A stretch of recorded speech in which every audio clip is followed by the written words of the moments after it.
Salut les ballers, j'espère que vous allez bien. On se retrouve pour une nouvelle vidéo qui ne concerne pas la série sur la détente. Le prochain épisode sera diffusé la semaine prochaine. Aujourd'hui, je vais vous parler d'une nouvelle règle qui risque d'être appliquée la saison prochaine et qui risque de changer pas mal de choses pour Trae Young et pour James Harden. C'est le journaliste Shams Charania qui a dévoilé cette info. Il faut savoir que c'est l'un des journalistes les mieux informés de NBA, donc l'info est très fiable. Et cette règle concerne la façon d'obtenir des lancers francs.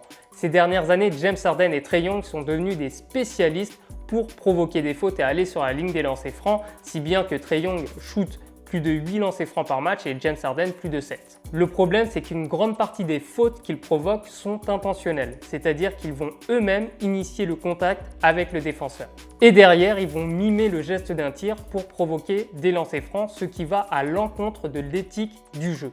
Je vais vous donner un exemple simple pour que vous compreniez bien avec cette action de James Harden quand il était encore aux Houston Rockets.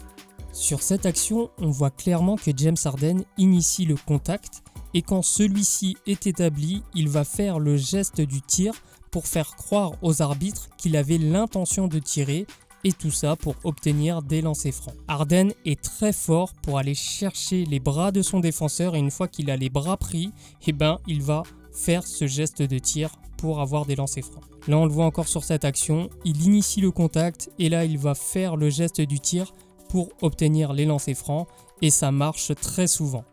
Il y a un autre joueur qui s'est largement inspiré de James Harden, c'est Trae Young. Et Trae Young est devenu très fort pour ça et on va le voir en action.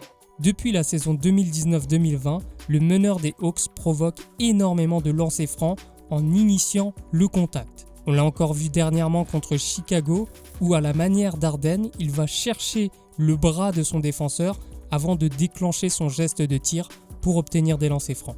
Et la grande spécialité de Trae Young, c'est les pick and roll. Il est très bon sur ce type d'action. Après l'écran, il va dans la majorité du temps chercher à enfermer le défenseur derrière lui, ce qu'on appelle mettre son défenseur en prison, et il fait ça pour se donner plus d'espace pour son petit flotteur. Mais le meneur des Hawks a aussi pris la sale habitude de stopper sa course juste après un pick and roll pour que son défenseur lui rentre dedans et lui tape le dos. Et dès que le contact est réalisé et établi, Young va déclencher son tir pour obtenir les 2 lancers francs. Ce qu'il faut savoir, c'est que Trae Young fait ça quasiment à chaque match. Et moi, ça m'avait particulièrement marqué contre Orlando l'année dernière, mais également cette saison, en début d'année, contre les Brooklyn Nets, ce qui avait rendu fou Steve Nash, qui avait carrément crié aux arbitres que ce n'était pas du basket. Dans le tweet qu'a publié Shams Charania, on peut lire que le comité va se réunir pour statuer sur ces fautes, sur ces façons non naturelles d'obtenir des lancers francs. Ils vont aussi revenir sur la notion de verticalité avec également le cylindre, la fameuse notion de cylindre que je vous avais expliqué dans la vidéo sur la défense. Et d'ailleurs, vous pouvez voir cette vidéo en cliquant sur le lien qui s'affiche. Et d'ailleurs, en parlant de Twitter, je viens tout juste de lancer le compte Twitter Better Athlete Basketball, donc n'hésitez pas à vous abonner si vous le souhaitez.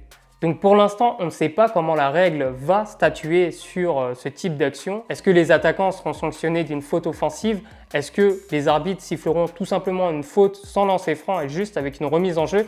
Et d'ailleurs, ce qui est drôle, lors du dernier match entre Chicago et Atlanta, on a vu que Trae Young a fait sa fameuse action, sa spéciale, où il s'est arrêté en pleine action pour provoquer la faute et l'arbitre ne lui a pas donné des lancers francs, ce qui l'a rendu fou. Donc là, on peut voir très bien comment la règle risque de changer pas mal de choses pour lui. Et sur la chaîne B-Ball Breakdown, l'ancien arbitre Ronnie Nunn, lui, statuait, militait pour siffler des fautes offensives dans ces cas-là parce que c'est l'attaquant qui va initier la faute.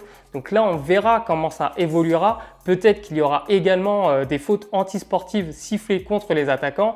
Et là, votre avis m'intéresse. Comment vous souhaiteriez que la règle évolue? Est-ce qu'il faut sanctionner les attaquants avec une faute antisportive? Est-ce qu'il faut juste leur donner une faute offensive? Ou est-ce qu'il faut siffler faute et donner juste une remise en jeu? Donc laissez-moi vos avis dans les commentaires et moi je vous retrouve la semaine prochaine pour une nouvelle vidéo. On continue la série sur la détente avec un épisode qui va concerner l'âge minimum requis pour commencer un programme de dunk. Alors l'âge minimum, on va voir s'il y en a un.